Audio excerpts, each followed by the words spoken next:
So it's happened to all of us. We're troubleshooting an electrical outlet and we need to turn off the breaker, but we don't know which breaker that outlet is tied to. Well, stick around because in today's video, I'm going to show you a quick, neat hack on how to find which circuit breaker goes to which outlet.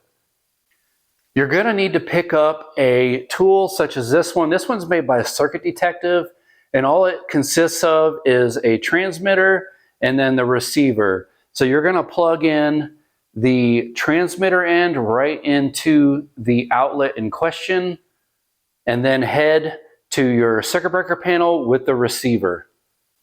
Now, step one is to plug the transmitter right into the outlet in question.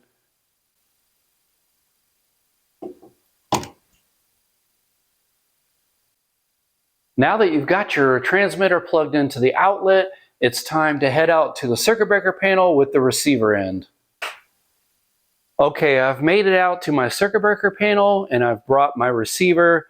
So let's give it a shot.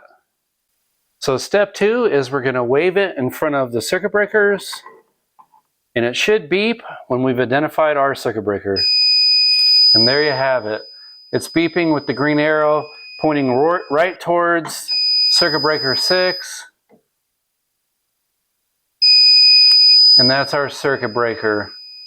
So next time you got an outlet and you just can't figure out which circuit breaker it runs to, just pick up a Circuit Detective and this will do the work for you. And as always, if you found value in today's video, please subscribe to the channel here and watch our next video here.